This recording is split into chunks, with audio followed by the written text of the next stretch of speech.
What is going on, guys? Bruin Steel here. Welcome back to another WWE broadcast. I'm your host, Bruin Steel, and I am joined by Canadian Yorker tonight, and we are recapping the Monday Night Raw that took place September 16th, 2024, and it took place in Portland, Oregon.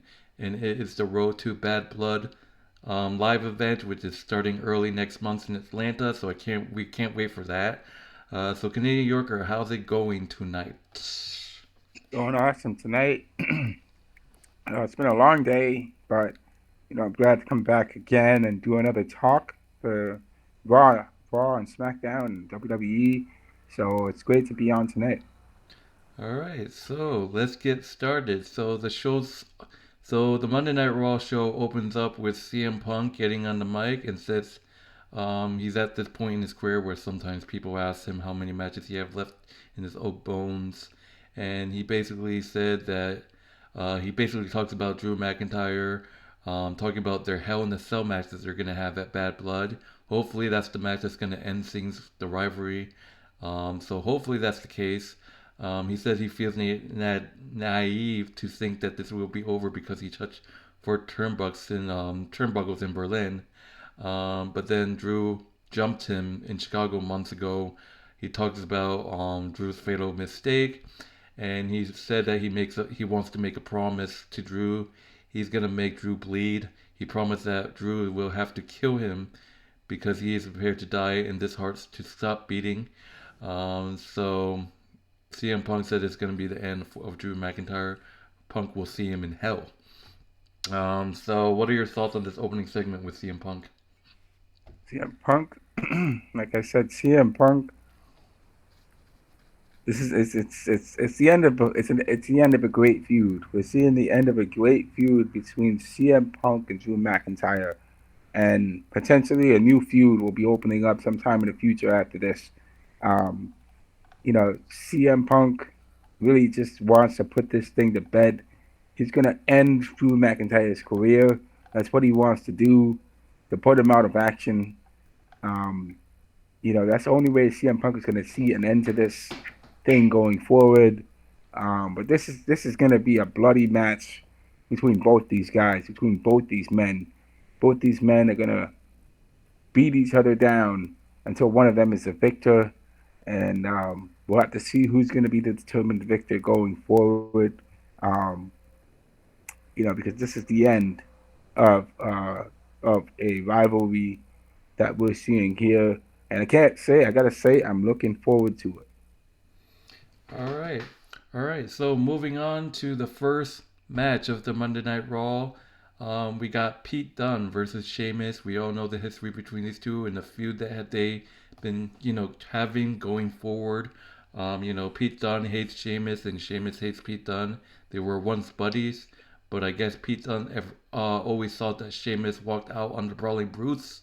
So we got Sheamus and Pete Dunne in a one-on-one match. This was a great match.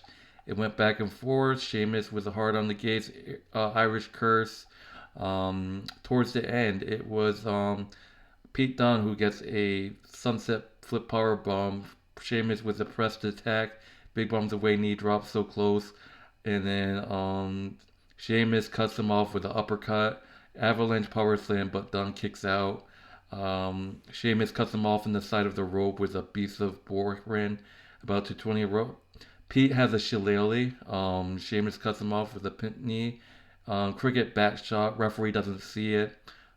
Pete Dunne takes advantage, hitting Sheamus with. Pete Dunne takes advantage using Sheamus's own move. Pete Dunne hits the bro kick. Sheamus's own move on Sheamus to get the win. Pete Dunne defeats Sheamus by pinfall. So Pete Dunne using Sheamus' own move. Wow. So Pete Dunne defeats Sheamus by pinfall. What are your thoughts on this match? The disrespect, the disrespect that Pete Dunne does to Sheamus and uses his own move against him really says something about Pete Dunne's, own dislike of Sheamus. I would say, I mean, we can't fault Sheamus for getting injured and being out for such a long period of time. That Pete Dunne, of course, Pete Dunne's going to feel a way about this. But for Pete Dunne to end Sheamus on his by his own move, literally speaks volumes. This is not going to be the end of this rivalry here. We're definitely going to see this feud continue to build, and we're definitely going to see something of it at Bad Blood. I would love to see this feud continue at Bad Blood, because this is not the end of it.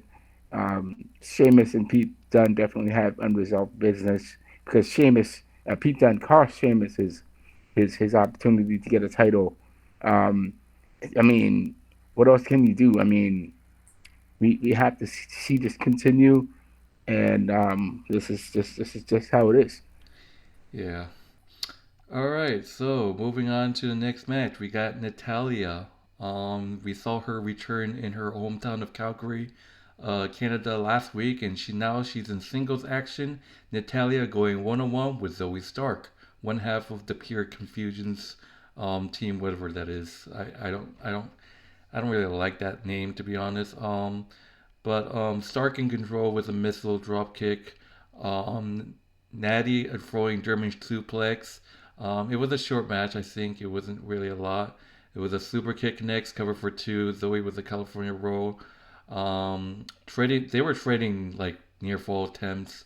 But it was just reverse after reverse. And finally, at the end, it was Natalya who was able to get a schoolboy pin over Zoe Stark to get the victory.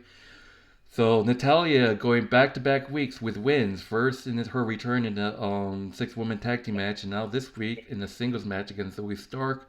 Natalya defeats Zoey Stark by pinfall. What are your thoughts about this match? I think it's a great pickup win for Natalya. Definitely to see her getting some wins, and she got two wins already over the what was the name of the group again? The Pure Convergence or something Yeah, along those lines. So yeah, Pure Convergence. So yeah, I think that they definitely have a problem on their hands with Natalya because Natalya is a very technical wrestler, and for Zoe Stark to get submitted by Natalya is really speaks volumes. Um, um, so Zelina Vega and Al and Zelina Vega definitely has a good partner on her hands that can help her to wrestle against Baszler, Stark, and Devon. So this is going to be interesting going forward to see how much they can win, and we're going to have to see how they do going forward and continuing their impressive wins. And yeah, I like to see how this is going. This is good. yeah. I agree. Yeah, it's good. All right. So moving on. We got main event Jey Uso making his entrance. I do want to mention that Finn Balor actually went up to Rhea Ripley to have a chat with him backstage, and basically, he just basically blames Rhea for breaking up the Judgment Day and stuff like that, and said that she's just as bad as Damian Priest. And Rhea Ripley said that they were family, acted like they care, but in reality, the only thing she cared about was herself.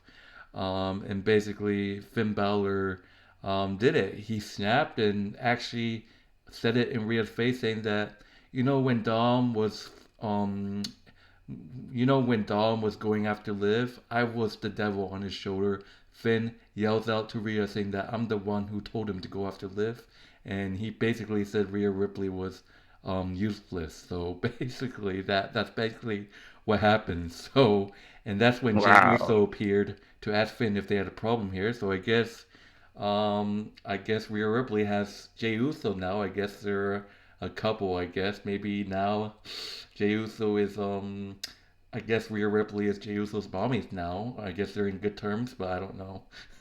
So, but we'll have to see what happens. But main event, Jey Uso makes his entrance. He said that he's got his match with Braun Breaker. So this is interesting.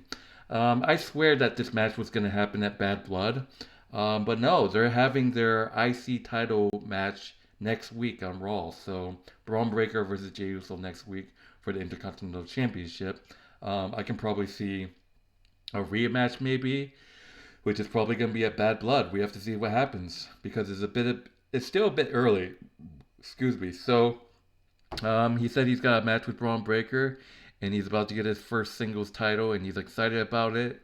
He wanted it since he came to Raw and left the Bloodline. He said he doesn't need help and can be on his own. So that's weird because I don't think Jay would ever go back to Bloodline. We have to see if Roman needs him to help definitely. So we have to see what happens. Jey Uso gets interrupted by Braun Breaker. He said he told Jey Uso to stay away, and yet there he is with a reckless pursuit of the Intercontinental Championship to prove he doesn't need a family. Braun said he did his homework and said 14 years in the WWE is a long time. And he said, no, there's no doubt Jay's a big star. The fans love him and love chanting his name. He managed to do more than a single star in 6 months. And basically, Braun Breaker said he's going to dog walk his ass. And then basically, Braun steps away, but in the ruse, he drops Uso with a cheap shot, drawing him, yelling in the face off the rope. But then Uso retaliated with a spear. So Braun own move. So Jey Uso was able to spear Braun Breaker. So this is gonna be interesting. This is gonna be spear versus spear. so so that's gonna be great to see. So what are your thoughts on this Braun Breaker and Jay segment? It is interesting to see Jey Uso versus Bron Breakker because Bron Breakker did beat He lost to Sami Zayn, but then they got his rematch against Sami Zayn and he beat Sami Zayn pretty single handedly. Um, it was just interesting now because Jey Uso is a more how can I put it? He's definitely someone to watch out for. And in terms of, I would say Sami Zayn was pretty dangerous for Braun, but he lost. He won against Braun, then he beat Braun. Um, so Jey Uso, could definitely pull off a win against Braun Breaker. He definitely has the potential to do it. If he does get a win against Braun Breaker, that would be a huge boost for him because then what Jey Uso wants to do is really shed himself of the need for his family. He doesn't need his family. He doesn't need Roman Reigns. He doesn't need Jimmy. He doesn't need Solo to help him become the man that he is. He can become a successful person on his own. That is what he is trying to do and has been trying to do ever since he left the bloodline. But it seems like everywhere he's going, he cannot seem to shake that off him. He can't shake that attachment because it's part of him. It's who he is. And Roman Reigns could definitely come into the picture and definitely ask him to return and help him in facing in facing the new bloodline. So it's going to be interesting with what's going to happen going forward with that. But right now, what's interesting with Roman having to team up with Cody, that's going to make things even more interesting now because Cody does have a connection with Jay because they were tag team champions. But Roman is there, so there's definitely going to be some friction between Roman and Cody. So both of them have to obviously come to some sort of conclusion. I remember reading something in an article this morning. I didn't get to read it completely, but I saw something about Jey Uso, Jimmy Uso. Jimmy Uso might be out for a little while because he's might have some health issues going on, but I don't know about that. But I'm gonna probably do some more research on that. But we may not say Jimmy Uso return just yet. But I will say that with it would be great to see Jey Uso get an Intercontinental Championship title, to get a singles championship title before he faces the bloodline. It would be wonderful to see. Yeah. All right. So, moving on to the next match, we got the Judgment Day. Finn Balor and Jade McDonough facing off against the New Day, Kofi Kingston and Xavier Woods in a WWE World Tag Team Championship match. Finally, Finn Balor and JD McDonough are defending the titles. Like, my God. So basically, this is their first title defense in like 75 days. So basically, that's just how you see that timeline. They've been holding the title for 75 days with no title defense until horrible. So Judgment Day defending those tag team titles. This was a crazy run. LWO got involved. The rest of the Judgment Day ran interference until LWO appears to cut them off. And then McDonaugh gets two off of a schoolboy. Xavier Woods rocks him with a super kick. Heads up top. Kofi dives. Limit breaker, but the referee is too busy on the floor doing something, and Woods called him to the floor. O'Connor rolls, but blind tag. McDonough with the sleeper.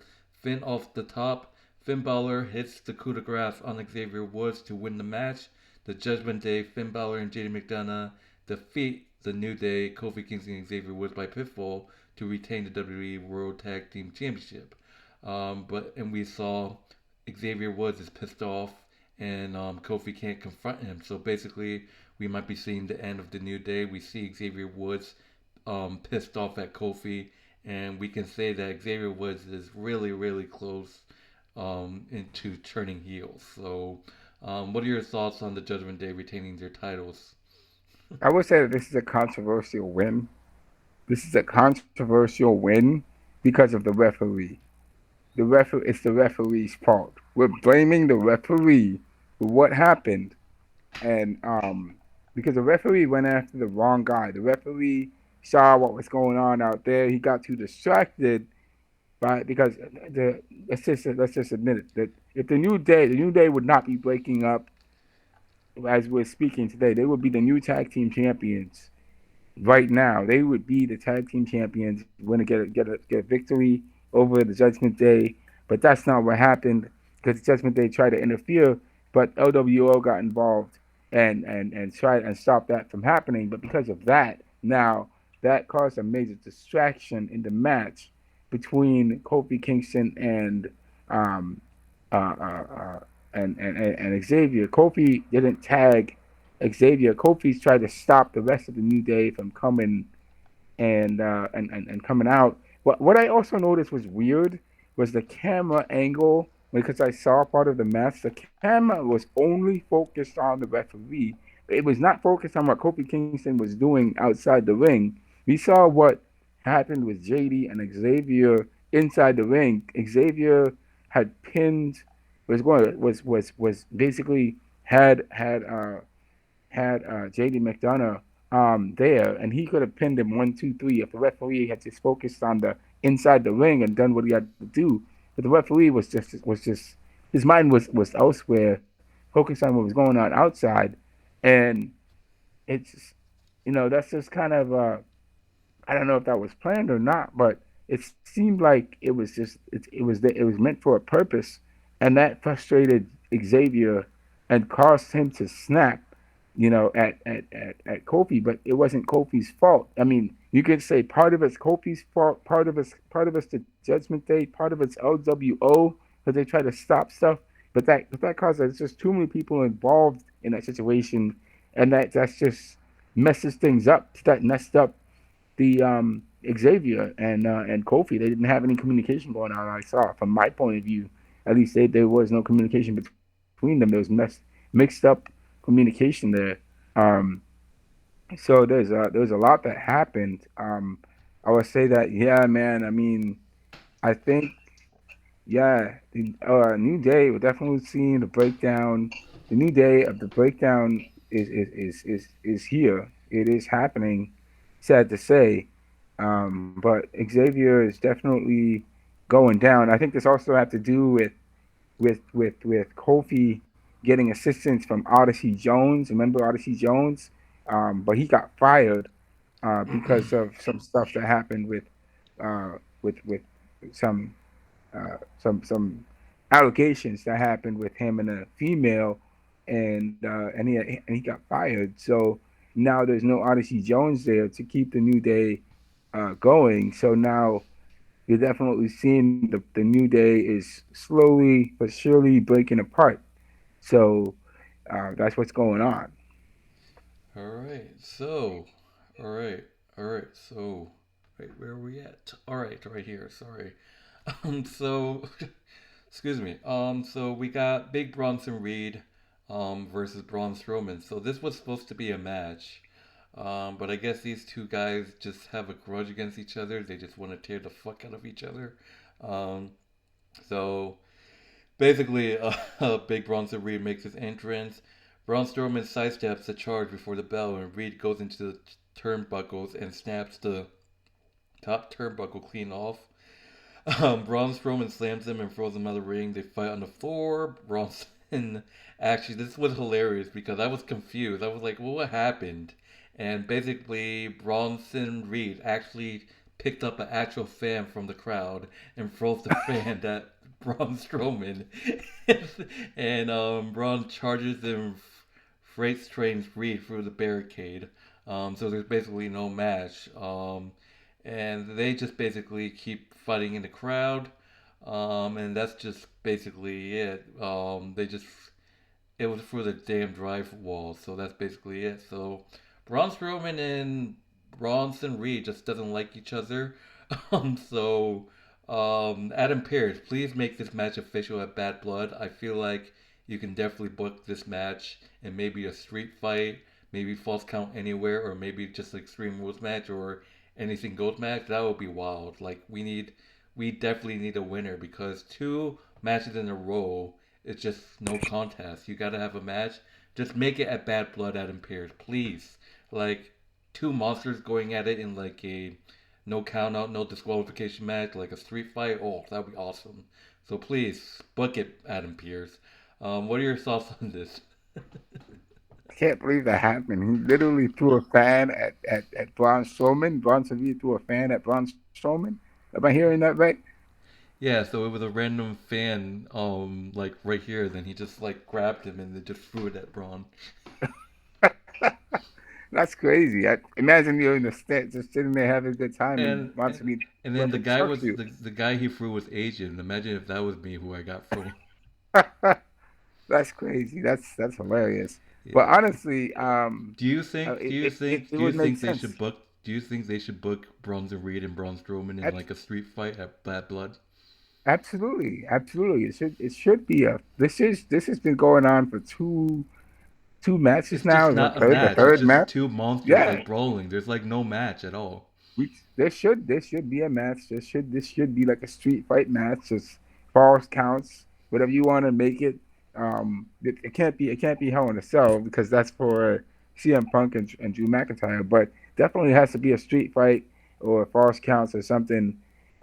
And then we could So see, I yeah, can definitely see, like, because we all know Seth Rollins is gonna go after Bronson Reed, because of like what Bronson Reed did to him. What if they do Bronson Reed and Braun Strowman and Seth Rollins costs, what if Seth Rollins costs Bronson Reed the yes. match? I think Bronson Reed definitely did a number on Seth Rollins. He definitely like But injured I just feel him like Seth and Rollins, probably down for the upper. once Seth Rollins is back, he's going after Bronson Reed Of course, he's definitely going to come after Bronson Reed for what he did to him. and R-Truth as So, well. oh yeah, both of them are definitely going to come after him. Well, our Yeah. truth, I am not sure about our truth. R-Truth is Maybe, still maybe our out truth. because he got taken out by Bronson Reed. Yeah. But our truth and the Miz are going to come after Bronson Reed. Yeah. Yeah. All right. So, moving on, we got Sami Zayn making his entrance and getting on mic. He talks about Bret Hart last week, the worst ethic of being a Canadian champion. He needs to be that guy. Gunther said he's not in this level. Excuse me. Sammy said that he's in Gunther's head and he knows that if they fight again, he will lose.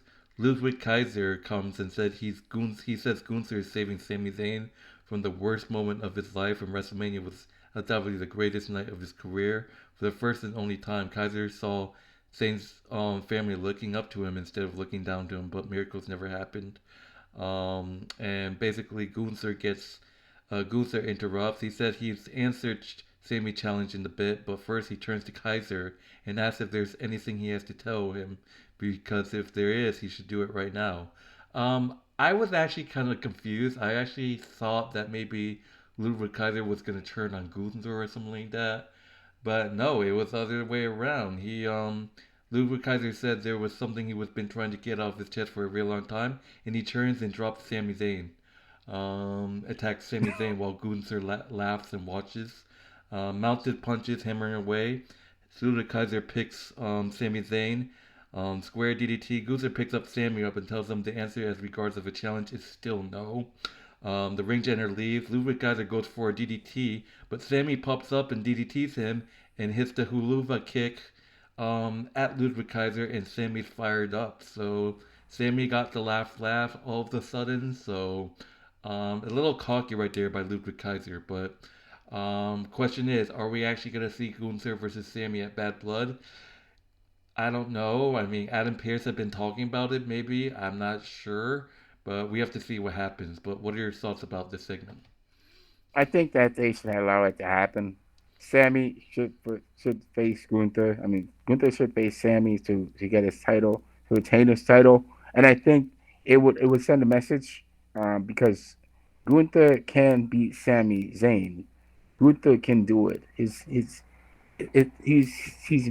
He had Sammy on the ropes at WrestleMania, and this is his second title defense, and he's never been known to duck an opponent before. Um, he faced, I believe, he faced Sheamus, and he faced Drew McIntyre, and he beat Sheamus and Drew McIntyre more than once, I believe. So if he can do that, he can definitely beat Sami Zayn. I mean, Sami Zayn did win against uh, uh, he did win against Braun Breaker, but he also lost to Braun Breaker. So he can, you know, he can definitely.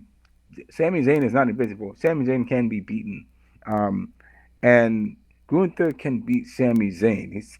It's just that Sami's playing mind games with Gunther. He's making him doubt himself. Um, I definitely believe that Gunther can beat Sami. He can beat him all on his own. He just has to have the confidence and the mental strength to resist the mind games that Sami is playing on him to make him to actually just do what he does best.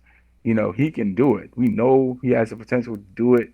But it's just that Sami is definitely getting into his head.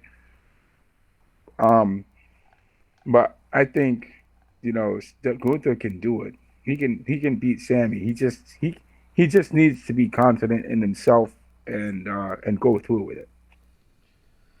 All right, so moving on to the next match, we got a one-on-one match. So this is crazy because we've seen this match so many times. We've seen it in the past.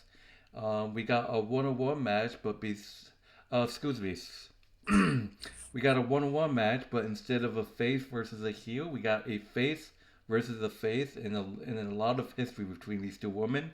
We got a one-on-one match between Bianca Belair and Io Sky. So this was an okay of a match, you know. I think Io Sky and Demi Control are eyeing Jade's and Bianca's tag team titles.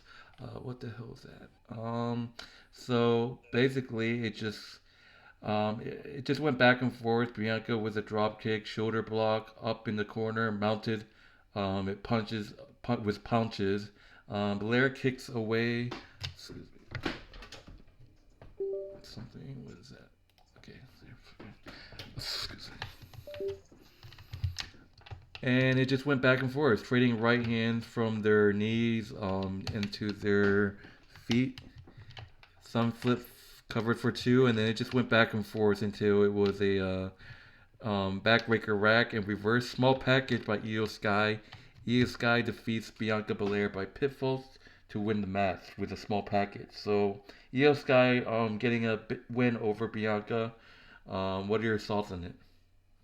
And Io Sky wins against Bianca cleanly without cheating at all. That is surprising. Yeah, because Um, Io Sky is a face. That's why. That's the difference. Io Sky was a heel, needed help because he had her damage control. But now she's a face. She doesn't need help. So that's basically a face versus a heel. Heels they're just gonna be running interference. But when you're a Interesting. face, you So don't need help. So yeah, this is interesting because Io Sky can win as a heel and Io Sky can win as a face. This makes it interesting. I know Bianca can wrestle. Bianca should not be losing to Io Sky, but um, we have to see what's gonna happen with Io, and I I think they would I would might. I think because Io Sky defeated Bianca, I think Damage Control is gonna earn a shot at Bianca's and Jade's tag team titles. So I can definitely see Adam Pearce booking that match, that tag team match at Bad Blood. So Bianca and Jade versus Damage Control at Bad Blood for the tag titles. I could see that happening. But definitely both these ladies have previous history going forward. I mean, Damage Control, Bianca and Jade definitely have history. Um, it's just it's kind of weird. It to me it's just a little weird seeing Damage Control as a face, but people are liking them. People are warming up to them a lot, and that's a great thing to see. Them with that with them going forward. For Bianca and Jade, they're also a great powerhouse team. So this is going to be a really interesting build up if we see both these tag teams come together to face each other for the tag team championship. Um, so can't wait for it going forward. So it's going to be exciting. All right, so we are finally here. This is the main event. Moving on to the main event match, we got Damian Priest going 1-on-1 with Dirty Dom Mysterio. So this was a back and forth. Priest in control early.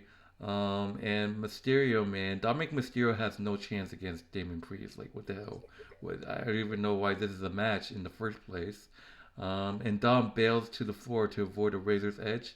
He passes Priest over the announce table. Priest with the elbow. Mysterio sidesteps him. And Liv Morgan getting involved. Priest scoops him up. Broken arrow. Liv puts Dominic foot on the rope. Rhea Ripley takes Morgan out over the announce table. Superman punch for McDonaugh. Catches a suicide dive and throws him into Balor. Super kick to Carlito. Back inside. Mysterio gets the 619. Um, Dominic was able to hit the 619 up top. Roll through. Huge lag roll from Priest, and the straps are down. South of Heaven. Damian Priest defeats Dominic Mysterio by pinfall with the South of Heaven. And that would do it. And post match, Judgment Day immediately jumped Priest and puts boots to him. Jey Uso comes down to make the save, but Braun Breaker gets revenge, spears him out of nowhere at the base of the ramp. Judgment Day then hits all their finisher on Rhea Ripley and Priest. Judgment Day stands tall. So what are your thoughts on this main event?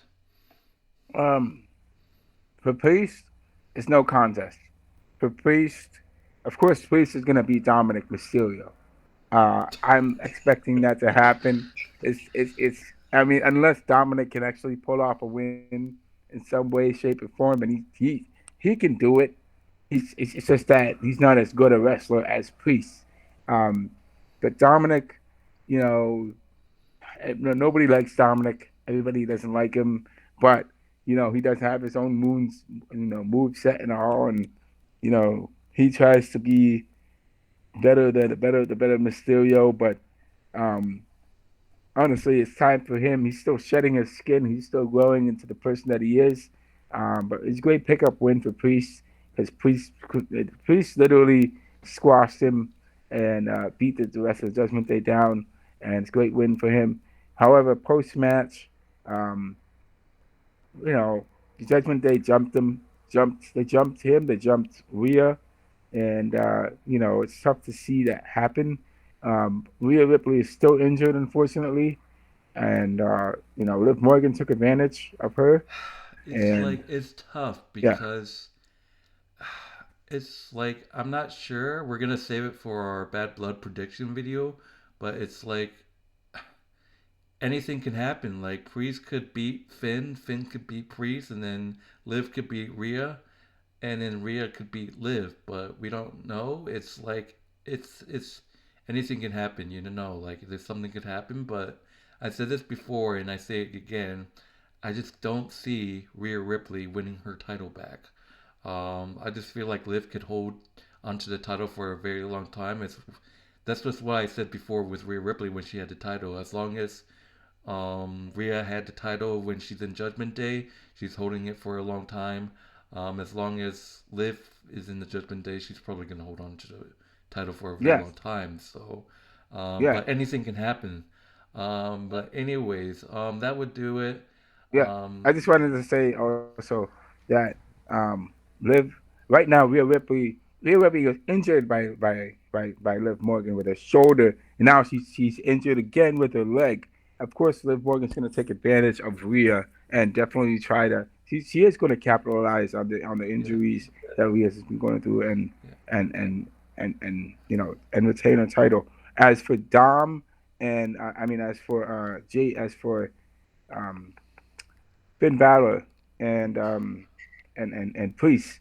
Um, I mean, Finn Balor can win against Priest. It's possible he can win against Priest, but if he doesn't really need the help of the Judgment Day, but the Judgment Day can definitely interfere in the match to to help him win. But here's the thing: if Priest and Rhea Ripley are 100% healthy, we've seen what they can do to the Judgment Day.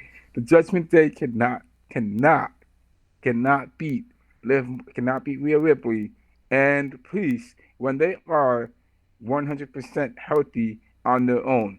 Right now, Rhea Ripley is a liability to Priest. Rhea Ripley is not 100%, and Priest is basically standing on his own. He's fighting on his own, and he's at a sort of a disadvantage. Um, because they all attack him. I still don't see this. Here's what I think about Judgment Day. The Judgment Day is missing. They're not as formidable and scary as they were before when they were with Rhea Ripley and Damian Priest. They need somebody. They need an extra person there that's going to be the big bad boogaloo boogeyman for them. They need That's somebody why. who is That's why. That's why they're talking about. They're talking about possibility of Raquel Rodriguez coming back and being a heel and being the bodyguard to Liv Morgan and Dom. no. They need a man. They need a man who can stand up to Damian Priest. They need that type of person. Yes, they can have Raquel Rodriguez for Rhea Ripley. That makes sense. But Liv Morgan needs a bodyguard. She needs a bodyguard. Okay, but we're talking about the guys here. The guys don't have somebody that is intimidating. Damian Priest was that guy for them. They need some guy. They need the guy that can stand up to Damian Priest. You All understand right. what I'm Yep. saying? So who is going to be that guy? Yeah. All right. So that would do it, guys, for our Monday Night Raw. In terms of grading, I give this show a. It was a great show, honestly. I wasn't really. I mean, it was great, but I mean, I just feel like there was some weird stuff going on. But I'm just gonna give this show a B plus. How about you? I'm going to give it a B plus rating as well. There were some really great moments, and yeah, I agree there were some really weird moments as well. But for the most part, it was a great show, and I can't wait to see what's going to happen with Bad Blood right around the corner. All right, so that would do it, guys. Thank you guys for watching. My name is Bruin Steele. This is Canadian Yorker. Check out Canadian Yorker's YouTube channel. The link will be in the description, as well as our wrestling channel, WWE Wrestling Bros. Link will be in the description as well. My name is Bruin Steele. This is Canadian Yorker, and we will see you guys in the next broadcast. Enjoy the rest of your evening. Take it easy, guys.